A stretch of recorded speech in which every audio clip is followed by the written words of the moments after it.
Good news. Okay? And if people accept us fast and we accept ourselves, that's true. Something of that nature.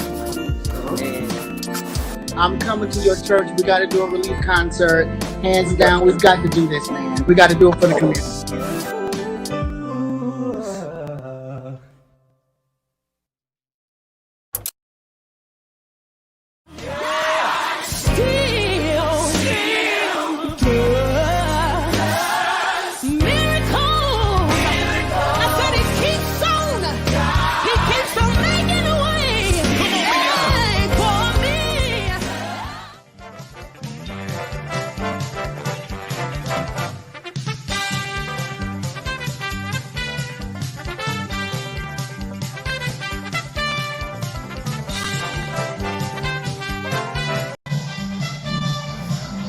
Yeah, that's what time it is.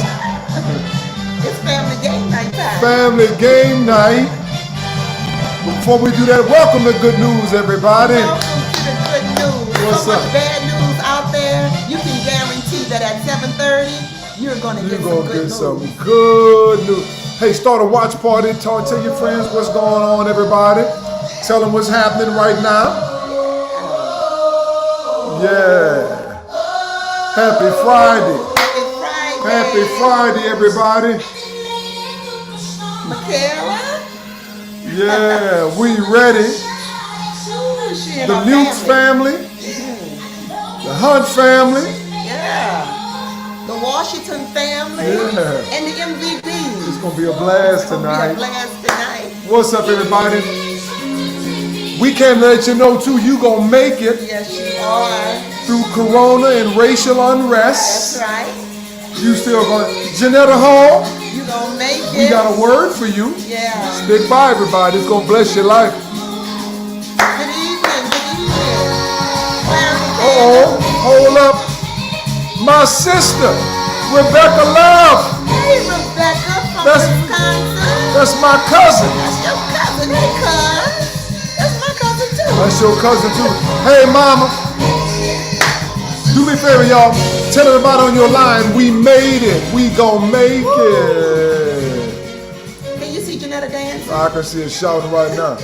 But when Janetta's shouting, I know it's the Holy Ghost. You better know it, because then John coming. The shouting John gonna come Oh, in. yeah. Oh, yeah. So we've been teaching on something that we think is critically important in this season, and that is something called KAIZEN. KAIZEN. KAIZEN is continuous improvement. Continuous improvement. I need you to make an early declaration, okay?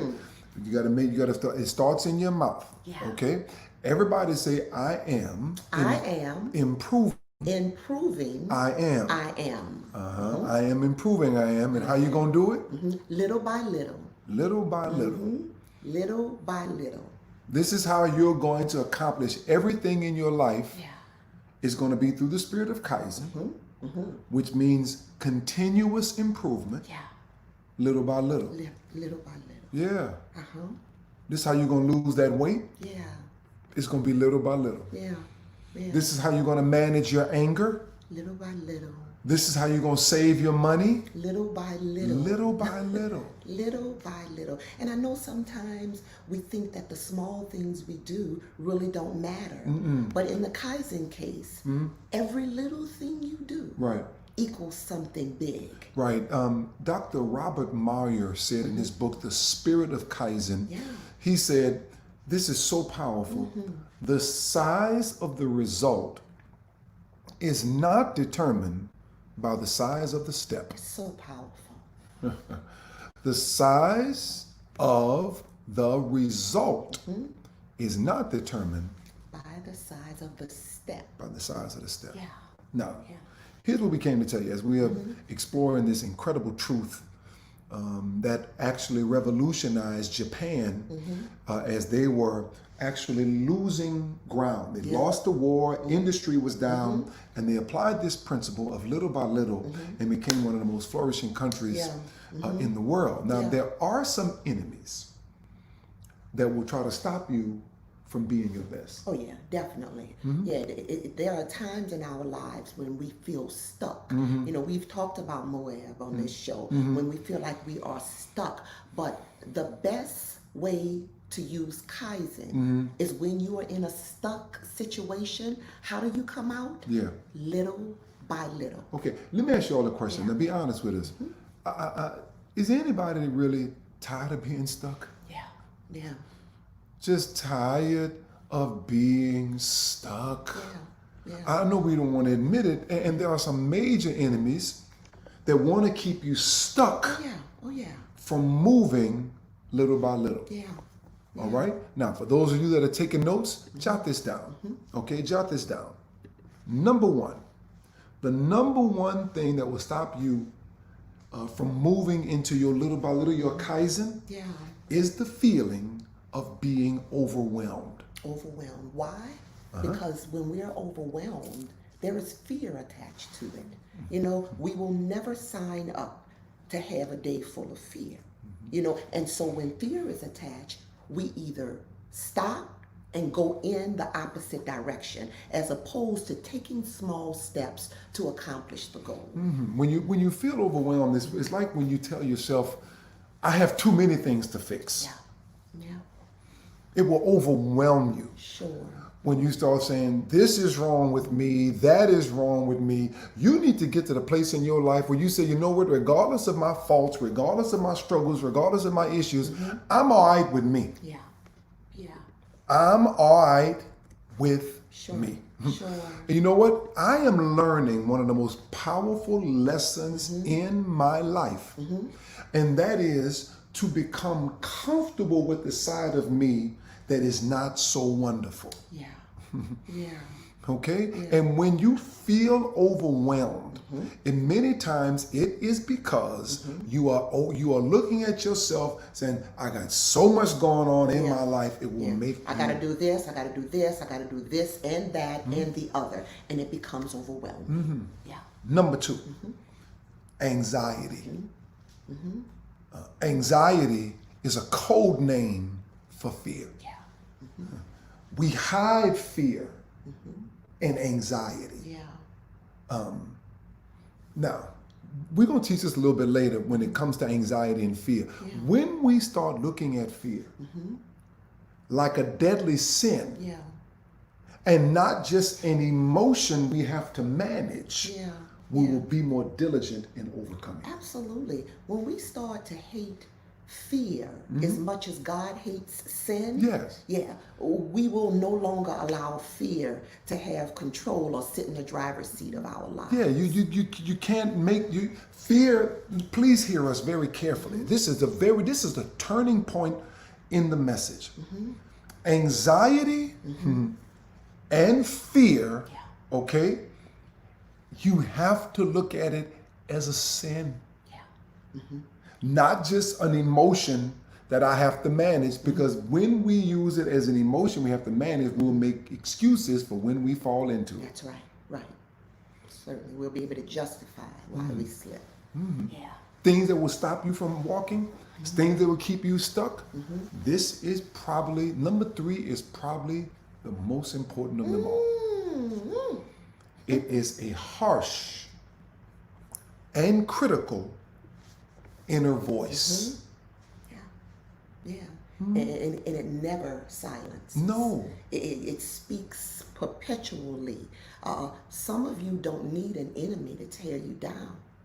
You're doing a good job of tearing yourself down. It's that negative voice in your head that constantly reminds you that you are afraid, that you are overwhelmed, that you are stressed out. Yeah, that you're not good enough. Yeah. You just criticize yourself. Every little bitty thing you do wrong, you belittle yourself, but the devil is a liar. Absolutely. You need to learn how to shut that critical voice off. And how do you do it? By saying what you are before you get there. Yeah, and you know what else too, Bishop? After you've done something good, emulate God.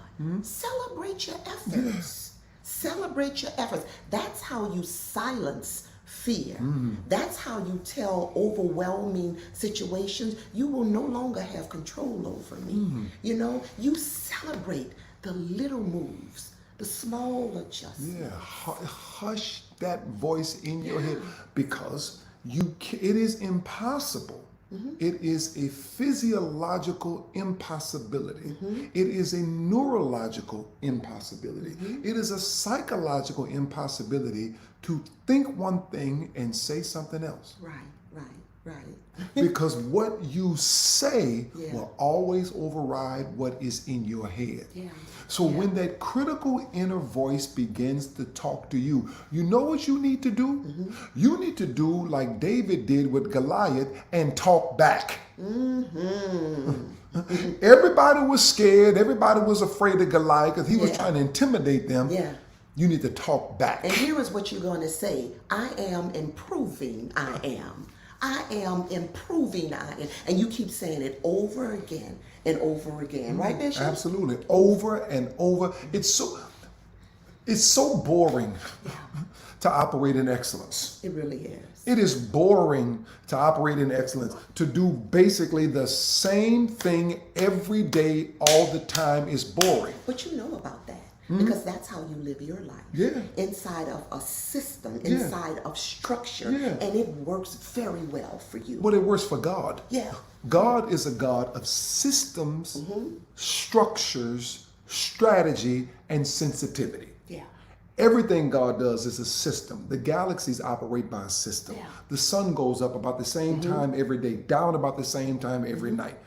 Your body works on a system. You eat food, it goes through a system. Number 4, here's a critical thing that's keeping you stuck. Isolation.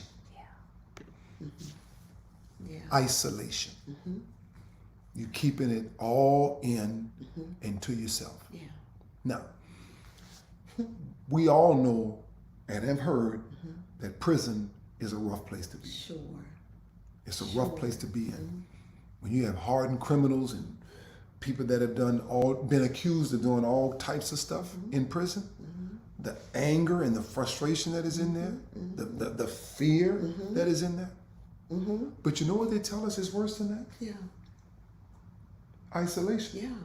It really is. To leave you by yourself. And many of you, that's where you are right now. You're stuck because you're trying to deal with it all by yourself. But it's also one of the tools that the enemy uses against us to pull us away and make us feel justified by staying in our rooms, make us feel justified by living underneath the cover, in the dark, by ourselves, all alone. And when you are isolated, that voice in your head is on repeat. It gets louder. It does.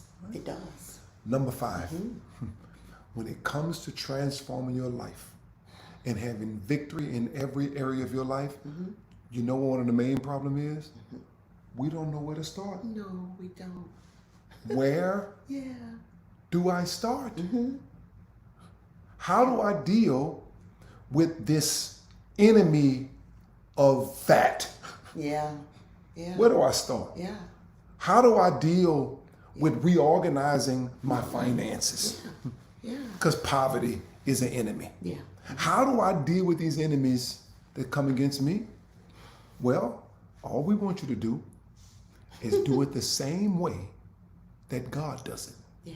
Look how God deals with your enemies. Go to Exodus chapter number 23. Exodus chapter number 23. This is how God deals with your enemies. And verse number 30. In the Amplified Bible, verse 30 says, little by little, little by little, I will drive them out from before you until you have increased and are numerous enough to take possession of the land. The land being your mind. Your mind. Little by little, God says, I am driving them out. I need you to do me a favor, Lord, have mercy. Put it all on the screen. I'm driving them out. I'm driving them out. I'm driving it out. I'm driving it out. And God said, I'm going to help you to drive them out, not all at one time. No. Exodus chapter number 30. chapter number 23, verse 30 says it's going to happen little by little, by little. will drive them out. Despise not the day of small beginnings. It has its purpose for something great and something good in your life. God is transforming you. Yeah, little by little. The book of 2 Corinthians 3 and 18 says, we are being transformed, watch this, from one degree of glory to the next degree of glory. I say, Lord, what does that mean? He said, well, I said, where do I find these degrees? He said, on the thermometer. Yeah. A degree is the smallest measure of temperature. And God says that you are being transformed from one degree of glory to the next degree. God said you're going to go in this season, little by little, from glory to glory. Yeah. Yeah. And it's going to be little by little, Yeah, that's how you're going to lose it. step by step. How you're going to change in it. How you're going to improve. Little by little. We're being transformed, not just changed. Change is good, transformation is better. Yeah. God say, from one little degree of glory to another little degree, Thank you, Father. to another little degree, to another little degree. Tell yourself, I'm improving, I am. I am improving. I am. Oh, Yeah. glory to God. And God's going to take you from glory I am to glory. improving. I am. Oh, boy. Yeah. Let's give, everybody. I'll always have, because I will always give. Yeah. I will always have on this Friday night. Yeah, I'm going to end my week right before I go on That's right. the weekend Shabbat. Before we go into the weekend Shabbat. Yeah. Blessings to you, Doc. You've been amazing with Pastor Fran. Amazing. We're also Doc is going to begin to minister for us every morning. Yeah. Every morning at 6 o'clock with a little moment of meditation. She has become an expert on how to relieve stress. What? Bless you, Clarity Candles, for the seed. Bless you, Steph. Back to Skip. Bless you, Mama. Bless you, 105. Bless you, Mama Snook. Good to see you. Bless you, Janetta Hall. Thank you for the word of wisdom, women of God. Bless you. Mariah B. Logan. Bless you. I will always have, because I will always give. Hazel Crutchfield, you're improving, because God's going to take you from glory to glory to glory to glory to glory to glory. Bless you, Nikki. Bless you. All right, y'all. We are getting ready for something that's going to be so cool in just about 10 minutes. Oh, yeah. What is it called, Pastor Fred? It's called Family Game Night. Game night. Family Game Night. And here's the wonderful thing about tonight. Though you may not be actually playing the game, you can still be a part of the virtual audience. Yeah. Yeah, the link is in our bio, and we sent you an email today or a text message today. The link is there. So miss it. I mean, you don't want to miss it. This is the very first Family Game Night, and so it's going to be amazing. A whole lot of fun, Bishop. It's going to be a blast, and it's going to be right where you are. Yeah. Right here on Facebook, right here on Periscope, right here on YouTube. It is going down. We want you to be a part of it. Pastor Fran and I are going to host Great Families. Yeah. And it's going to be a blast. Tomorrow morning, yes, we are praying tomorrow morning, 6 o'clock, just for 10 minutes. I'm not going to pray no matter what. But after that, time to go on our Shabbat. I love you all. Have an amazing day. Love you. Love, live, and inspire. And we'll be right back with Family Feud at the City of Love. See you in a minute.